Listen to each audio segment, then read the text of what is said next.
Assalamualaikum warahmatullahi wabarakatuh. Salam sejahtera bagi kita semua. Shalom, Om Swastiastu, Namo Buddhaya, dan salam kebajikan. Selamat datang dan selamat bergabung di siaran podcast KPP Madya Makassar edisi akhir tahun 2023. Walau namanya podcast KPP Madya Makassar, namun siaran ini ditujukan bukan hanya untuk kawan pajak di lingkup wilayah KPP Madya Makassar saja, tapi juga untuk kawan pajak seluruhnya, dimanapun di seluruh bagian wilayah Indonesia. Mau di Sudiangke, mau di Diantang, Perintis, Pantai Losari, atau di Taman Macan, pokoknya di mana saja. Kami ucapkan selamat datang dan selamat menyaksikan. Oke, siaran podcast kali ini akan dipandu oleh saya, Purwanto Ayudi Syarif, yang kali ini tentu tidak sendiri, tapi ditemani oleh dua penyuluh pajak ahli pertama di KPP Madya Makassar. Kita say dulu nih. Halo Kak Pai. Halo. Halo Kak Kauca. Halo Mas Pur. Oke, terima kasih. Keduanya sudah berkenan hadir untuk menjadi pemateri dalam podcast kali ini.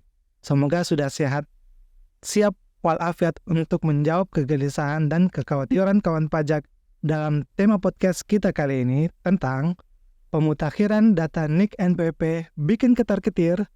Jangan khawatir, solusi kekhawatiran kawan pajak ada di sini. Oke. Nah, ini kalau kita berbicara kekhawatiran ya, Kak Pai, Kak Ja, artinya ini banyak pertanyaan yang bertemakan kurang lebih sama.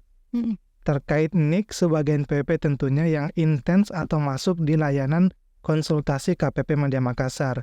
Nah, pertanyaan-pertanyaan ini kadang muncul di helpdesk, di chat WA si Pakeinga, juga di layanan telepon masuk. Nah, semuanya sama-sama khawatir.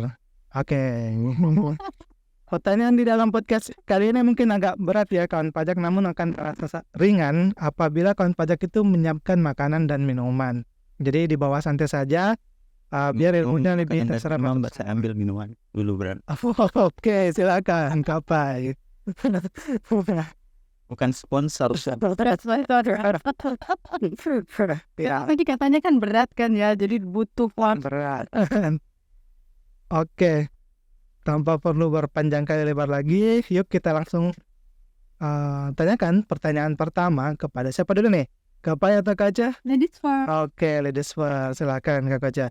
Pertanyaan pertama bagi Kak Ja tentang NIK sebagai NPWP. Nah, sekarang ini kan sudah di bulan Desember nih Kak Ja. Nah, bulan depan kan atau tahun depan itu sudah masuk Januari 2024. Nah, pertanyaan itu kabarnya NIK sebagai NPWP berlaku di bulan Januari. Nah, itu apakah benar Kak Ja? Sebelum saya jawab ini kayak debat ya. Oke, jadi betul. Cuman ada info yang mesti diluruskan ya. Oh, ada, ya. Kalau misalnya format NPWP yang sebenarnya itu telah berlaku di 14 Juli tahun 2022. Jadi bukan mulai berlaku di 1 Januari 2024 nanti, tapi sebenarnya sudah dari 14 Juli 2022. Cuman hanya saja itu yang menggunakan NIK NPWP itu masih untuk layanan-layanan terbatas. Terbatas.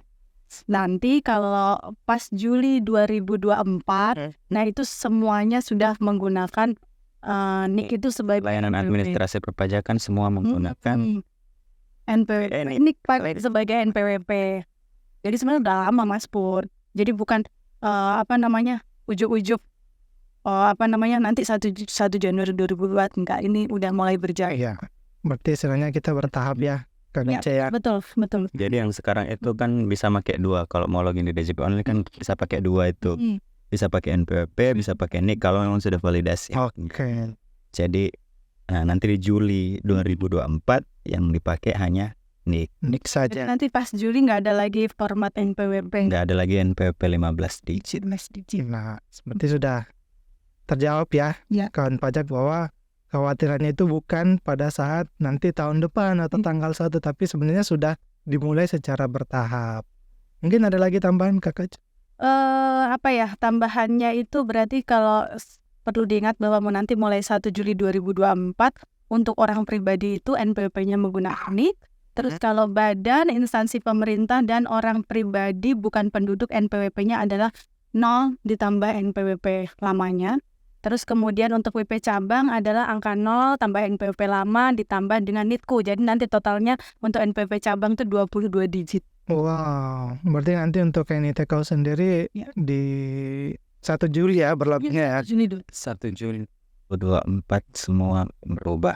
Cuma berubah. Jadi tidak ada lagi pelaporan di NPWP cabang. Nanti kewajiban pelaporannya NPWP pusat. Wah, Jadi saya siapkan. Aman. nggak apa-apa, kita sudah divaksin COVID ya. Oke. Oke, Oke. pertanyaan kedua, kekhawatiran kedua sebenarnya. Nah, ini ada keluarga atau kerabat kawan pajak yang belum melakukan pemutakhiran data mandiri dan bingung mau melakukan pemutakhirannya itu di mana. Nah, misalkan saat ini saya bekerja di Kota Makassar, namun asal saya itu atau NPWP tempat saya dibuat itu di luar wilayah Makassar atau di daerah lain, mungkin di Jawa atau di Kalimantan. Nah, itu apa solusinya, Kak Pai? Nah, kalau itu kekhawatirannya harus dibuang jauh-jauh karena Oke. ada tiga jalan untuk melakukan pemutakhiran data. Oke. Nah, yang pertama itu melalui akun halaman DJP online Akun web DJP sendiri. Jadi tinggal masuk ke profil, lalu divalidkan lah istilahnya. Validkan NIK-nya. Kalau memang sudah valid, nah itu berarti sudah selesai. Nah, bisa juga melalui call center. Call center. Centernya pajak kan di 1.500-200 sih. 1.500-200. Nah, jadi itu ya dipotong pulsa ya. Tapi kalau lewat DJP online kan sekarang bisa nebeng wifi gratis di warkop. Jadi bisa itu. Nah, kalau lewat kering pajak ya harus Modal ya. modal. Oke, modal. Modal besar apa mungkin terpunya Lama yang ya, jadi ya disiap-siapkan lah pulsanya gitu. Iya. Jadi nanti kalau di kering pajak itu nanti disiapkan data-data yang Diperlukan. wajib pajak perlukan untuk melakukan pemutakhiran data. Nah, jika memang sudah valid berarti bisa dilakukan atau melalui KPP terdekat. Nah, Terdekat ya, Terdekat, bukan terdaftar ya. Apa ya? Harus tapi dipastikan dulu. ya ada disclaimer-nya dulu kalau Oke. KPP kalau misalnya datanya memang sudah oke dari Dukcapil sudah valid. Oh iya. Nah, itu bisa di Terdekat. KPP mana saja. Tapi misalnya ada masalah-masalah yang nanti kita bahas juga nanti. Itu harus ke KPP terdaftar. Berarti Kalau misalnya Kak Pur misalnya di Makassar terus NPWP-nya Bantaeng ya bisa datang ke Makassar Utara, Barat, Selatan, Madya bisa. seperti itu kawan pajak. Jadi sangat memudahkan walaupun kawan pajak berada di misalkan di Makassar tapi terdaftar di daerah lain, kawan pajak itu tetap bisa datang ke KPP terdekat. Yang penting NIK-nya itu sudah tervalidasi di Sudah sesuai dengan data di NPWP dan di Dukcapil. berarti sudah tervalidasi di database DJP dan Dukcapil. Bisa di mana saja. Oke, seperti itu ya kawan pajak untuk kekhawatiran yang kedua. Kita lanjut ke kekhawatiran yang ketiga. Nah, ini mungkin agak banyak ini Kak Ocha. Pertanyaannya terkait istri yang sudah memiliki NPWP. Nah, itu istri, namanya kan istri punya suami ya berarti ya. Suaminya masih hidup nantinya. Nah, NPWP suami dan istri ini berbeda NPWP-nya. Nah, yang perlu dimutakhirkan itu NPWP siapa saja, Kakak Ocha? Yang perlu dimutakhirkan dua-duanya, NPWP istri sama NPWP suami. Karena nanti NPWP istri itu juga masuk di bagian di data keluarga. Ada family tax unit. Jadi family tax unit. Sehingga NPWP istri harus dimutakhirkan, NPWP suami juga harus dimutakhirkan. Jadi dua-duanya. Dua-duanya harus dimutakhirkan. Cuman biasanya sih banyak case ya kalau untuk suami istri. Nah, seperti apa case-nya Kak Ocha? Mungkin jelaskan. Contohnya ini kayak misalnya suaminya itu punya NPWP tapi statusnya non-efektif. Nah, itu gimana solusinya Kak Ocha? Kalau misalkan tadi kan yang aktif, sekarang dia non-efektif. Itu agak gimana solusinya? Ya, jadi gini, kalau misalnya suaminya non-efektif, berarti harus diaktifkan dulu. Terus kemudian dia harus mutakhirkan NIK NPWP-nya. Terus kemudian setelah sukses baru boleh dimohonkan kembali non-efektif kembali. Oh, berarti intinya jika NPWP suami non-efektif harus diaktifkan dulu di KPP terdaftar ya, bukan di KPP terdekat ya. Nah, kalau yang kayak untuk mengaktifkan kembali NPWP yang non-efektif ya itu harus di KPP terdaftar. Oke. Cuman kan banyak ya saluran komunikasi ya, mungkin Bisa lewat lewat nanya-nanya lewat dulu. email. Tapi kan tetap nanti harus ngisi formulirnya. Iya betul. Kalau mau di non Oh iya. di kedepannya nanti namanya non aktif. Non-aktif ya namanya ya. Nanti diubah lagi ya. Aktif lagi namanya. Kalau di Juli nanti kalau sudah berjalan Cortex. Nah, ini kita dapat info baru lagi kawan pajak. Jadi non-efektif akan diubah nama menjadi non-aktif. Mungkin lanjut ke case lainnya Selain Kaca, iya. biasanya juga untuk NPWP suami sama istri itu NPWP-nya gabung. Jadi kalau gabung gimana? Ya gabung berarti yang dimutakhirkan NPWP NIK-nya suaminya, masuk di NPWP suaminya, mutakhirkan NIK-nya, kemudian nanti di family tax Family tax unit itu juga kan ada NIK-nya istri. Nah, itu silahkan dimutakhirkan juga. Tapi untuk pelaporannya nanti berarti jadi satu. Hanya di NPWP suami. Cuman untuk NIK-nya tetap dimutakhirkan, cuman pemutahirannya itu masuk di akun NPWP suaminya. Gitu. Oke. Terus apa lagi ya biasanya tuh kasusnya kalau ini kali ya. Suami meninggal. Iya, suaminya meninggal dunia. Itu kan berarti harus gimana ya?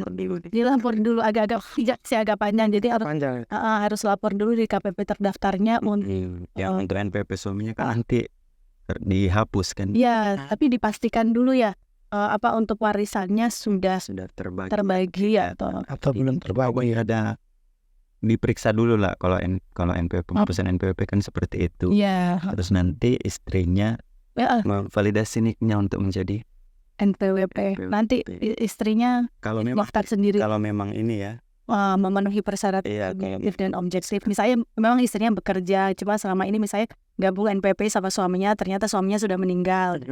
Ya berarti kan harus lapor dulu KPP terdaftarnya untuk dilakukan penghapusan NPWP atas suaminya tersebut. Terus kemudian kalau sudah dihapus, baru istrinya ini mendaftar NPWP. Berarti dia mendapatkan mengaktifasi NIK-nya ya sebagai NPWP. Ya, kalau misalkan sekarang terjadi case seperti itu, istrinya kan masih mendapatkan NPWP. Iya, dapat NPWP. Jadi pemutakhiran lagi. Jadi setelah daftar kan dapat NPWP yang masih saat ini masih 15 digit. Jadi setelah itu mutakhirkan juga NIK-nya supaya nanti pas tahun depan udah bisa menggunakan NIK. Oke, terus memang agak panjang sih. Dia harus ini dan proses penghapusan NPWP-nya kan juga memerlukan waktu juga. 6 bulan maksimal ya. 6 bulan pemeriksaan. 6 bulan tuh yang 6 bulan ya. Oke. Terus apa lagi ya? Misalnya milih misah. Oh iya. Memilih terpisah ya. Kan bisa juga berarti. Iya. Berarti dua-duanya harus validasi NIK sendiri masing-masing. Berarti tapi bisa ya diwadahi juga ya untuk yang istilahnya kalau suami istri memilih terpisah, tapi untuk kewajiban pajaknya saja berarti ya yang dipilih terpisah. Jadi nanti suaminya itu tidak memasukkan ke family tax unit NIK istri. NIK istrinya nggak masuk di family tax unitnya. Karena dia memilih kewajiban perpajakannya sendiri. Pisah ya. Jadi memang untuk case istri ini sudah pas ditanyakan ke Kakak Oceng. Oh iya. Banyak case ya. Yang memilih terpisah ya. Oh iya. Oke. Semoga MT saja ya, karena ada yang lain. Iya. Parah. Dark jokes ini. Oke, kita ke Kak Pai untuk kekhawatiran yang keempat ini kawan pajak. Nah, ini saat saya mencoba melakukan validasi data NIK sebagai NPWP, nah itu muncul notifikasi di DJP Online bahwa NIK saya itu telah digunakan atau telah pernah digunakan oleh orang lain nih. Oh iya. Itu bagaimana solusinya Kak Pai? Nah, ini digunakan oleh orang lain berarti nick-nya ya. Iya, nick-nya Nick. telah digunakan mungkin. NPWP lain. Iya. Orang NPWP lain lah mungkin lah seperti itu. Jadi ini kasus ini sebenarnya ada kemarin beberapa hari ini ada 2 teman saya yang menanyakan hal yang sama. Jadi apa di DJP online nick sudah digunakan di NPWP lain. NPWP lain bagaimana? Nah itu kemungkinannya itu bisa jadi memang ada NPWP, misalnya dia mempunyai NPWP ganda bisa. Bisa. Jadi NPWP ganda, jadi ini dia pakai daftar nicknya di satu, terus satu ternyata dibuatkan secara jabatan. Iya. Kan bisa. Dulu di pendaftaran NPWP itu dia di sistemnya kita saat itu tidak mengunci nick. Iya. Itu. Nah makanya bisa terjadi kejadian NPWP ganda. Nah terus kalau misalnya ada permasalahan seperti ini ya harus ke KPP terdaftarnya untuk dilakukan pengecekan dulu. Jika memang ternyata nicknya itu beda orang. Nah, kalau tadi kan ganda sama orang. Iya. Nah, kalau beda orang itu harus dipastikan dulu ke Dukcapilnya. Kita pastikan dulu bahwa nick yang ini siapa pemiliknya sebenarnya. Siapa? Pemilik sahih. Harusnya sih tidak ada ya. Double nick beda orang kali ya. Kecil kemungkinan karena kan sejak KTP kan sudah ini sudah kayak sudah tidak bisa double gitu kan. Tapi kalaupun misalnya ada permasalahan seperti itu, ternyata memang ada satu nick yang digunakan oleh 2 orang yang berbeda. Nah itu penyelesaiannya hanya bisa ke Dukcapil. Ke Dukcapil ya, berarti bukan. Ya, jadi bisa menghubungi Dukcapil. Nanti karena yang menerbitkan bisa tahu nggak ya nomor WA? Oh iya, nomor ininya ada apply-nya di bawah sini. Kalau nick ganda seperti itu ya memang lapornya di Dukcapil. Tapi kalau misalnya di kitanya itu ya NPWP ganda, nick sama. Nah itu pasti salah satunya misalnya ternyata dia make yang duluan tervalidasi oleh sistem, ternyata yang bukan yang dia pakai. Nah itu kadang WP bingung kenapa ini NPWP nick saya sudah dipakai sama orang lain. Ternyata pas dicek dia juga ternyata. Tapi dia nggak pakai. Dia nggak tahu yang NPWP satunya. Tapi kalau nggak salah sih pernah ketemu case juga ya. Katanya itu ada NPWP yang digunakan nicknya itu digunakan di badan usahanya. Oh iya, sebagai penanggung jawab badan usahanya. Jadi istilahnya nicknya itu digunakan di badan usaha dan terdapat notifikasi bahwa nicknya itu sudah pernah digunakan. Mungkin ya, itu ada yang seperti itu juga ya. Ada juga yang seperti itu, tapi ya itu caranya dilaporkan di KPP terdaftar. Di KPP terdaftar. Dilakukan perbaikan. Oke. Nah kalau misalkan KPI ini kan misalkan dibuatkan NPWP berdasarkan nick yang sama tapi di KPP yang lain. Jadi ada 2 KPP. Misalkan saya buatnya di KPP Makassar Utara yang terpakai DJP online-nya, yang maksudnya saya pakai DJP online itu NPWP yang terdaftar di Makassar Utara, ternyata di KPP lain di Makassar Selatan itu diterbitkan NPWP secara jabatan dengan nick yang sama. Nick yang sama. Nah itu wajib pajak memilih yang mana yang dia menggunakan untuk Nah nanti yang satu dilakukan penghapusan NPWP dan pastikan dilapor di petugasnya pada saat melakukan penghapusan nicknya juga dihapus. Nicknya juga dihapus ya berarti ya, yang untuk KPP lainnya. Nanti yang di KPP Makassar Utara itu bisa ditahirkan, bisa divalidasi nih. Jadi selama masih terdaftar di 2 gitu, kayak misalnya nicknya ada di 2 NPWP ganda, nggak bisa dimutakhirkan guys. Berarti harus selesai suatu case dulu ya, istilahnya baru bisa melakukan pemutakhiran data nick sebagai NPWP. Terus pastikan juga data di NPWP itu sama dengan Dukcapil. Iya. Kadang kan kalau mau validasi itu yang gagal itu seperti itu, misalnya ternyata alamat di NPWP dulu pakai alamat kantor. Iya. Ternyata di NIK pakai alamat domisilinya. Nah, harus disatukan ya, disamakan ya istilahnya. Disamakan. Jadi lakukan perubahan data sesuai dengan NIK. Jadi ke KPP terdaftarnya untuk merubah datanya. Oke. Sangat bermanfaat ya kawan pajak infonya. Jadi nggak perlu khawatir. Nah, kita sudah sampai di kekhawatiran yang kelima ini, berarti ya kawan pajak ya. Nah, ini yang kelima ini agak gimana ya, semacam curhat kayaknya ini.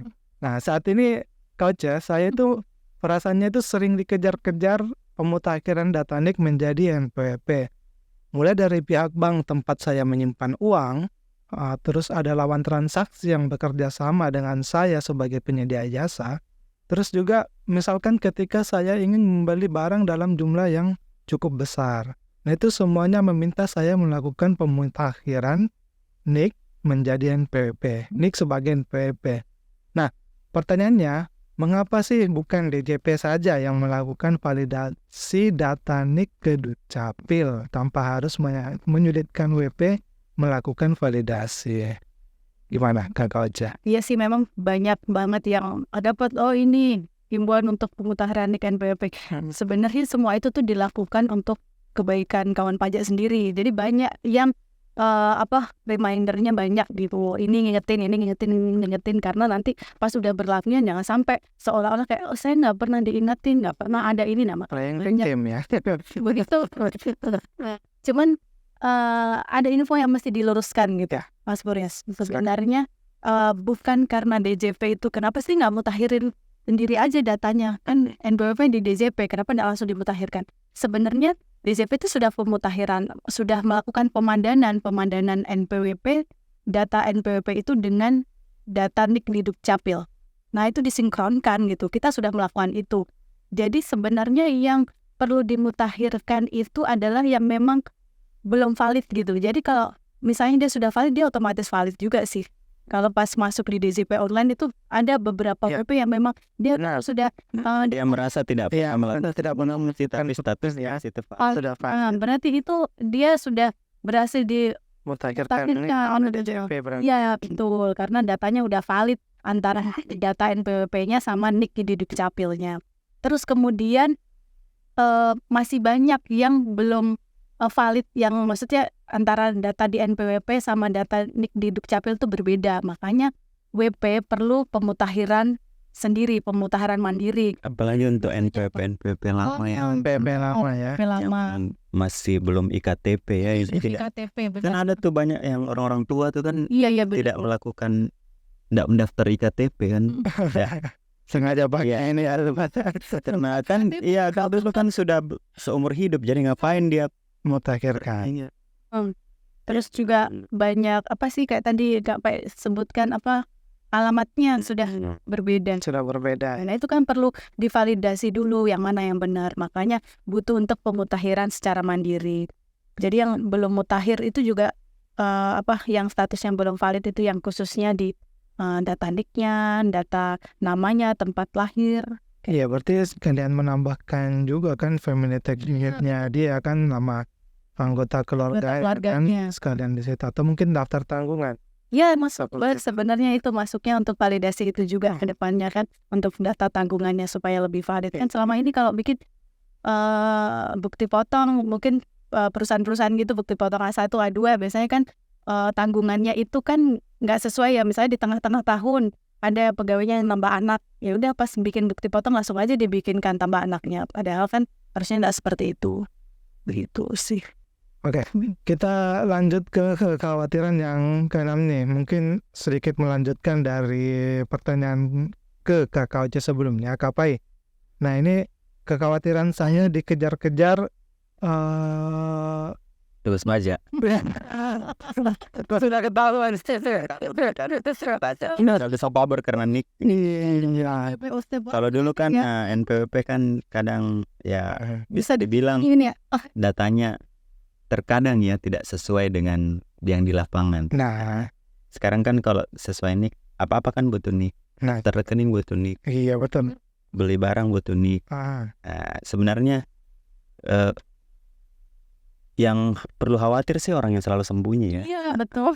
Jadi sebenarnya kalau ya wajar sih memang khawatir, tapi kan kita harus menjalankan mandat undang-undang ya. Okay. Jadi memang kita diatur untuk taat pajak.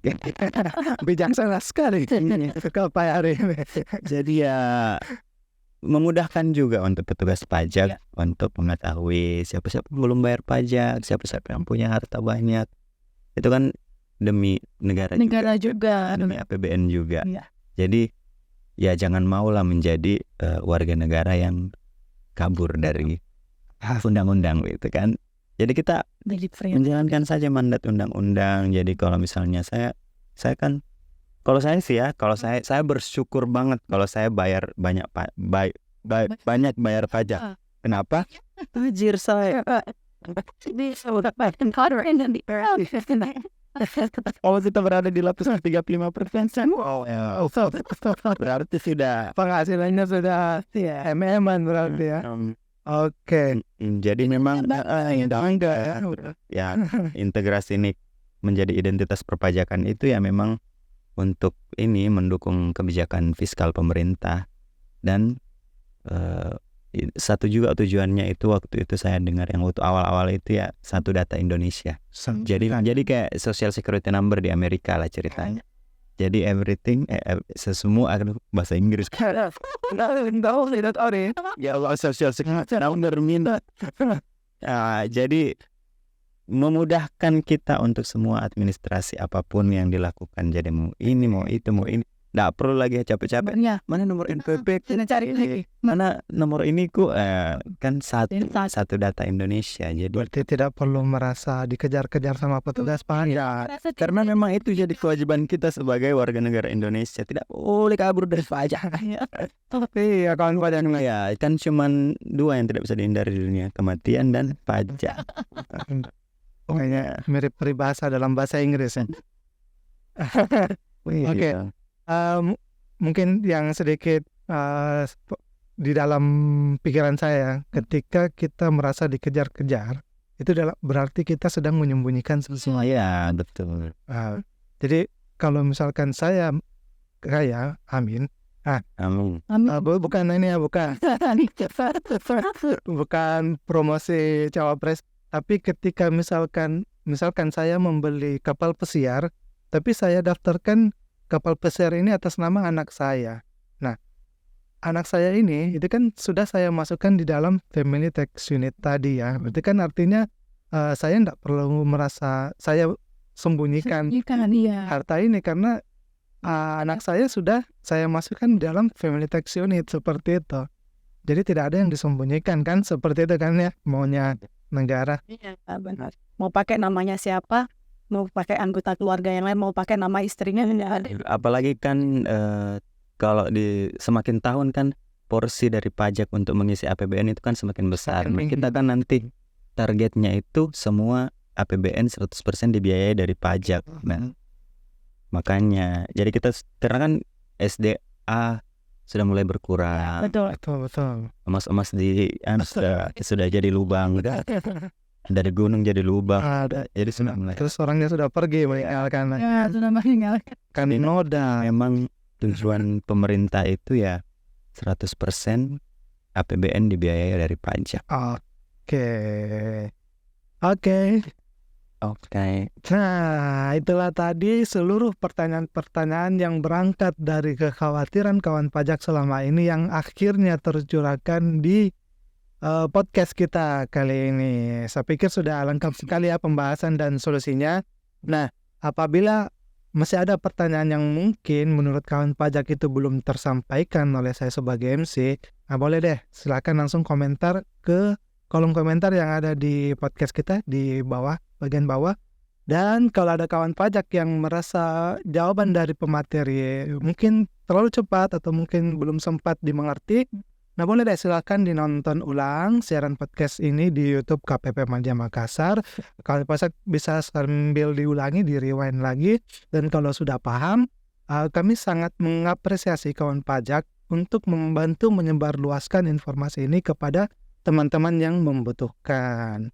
Nah, sebelumnya ada disclaimer tentang podcast ini. Apabila ada hal yang disebutkan dalam materi kita kali ini yang berbeda bila dikaitkan dengan peraturan yang berlaku, maka definisi dan contoh di dalam aturan yang berlaku yang benar.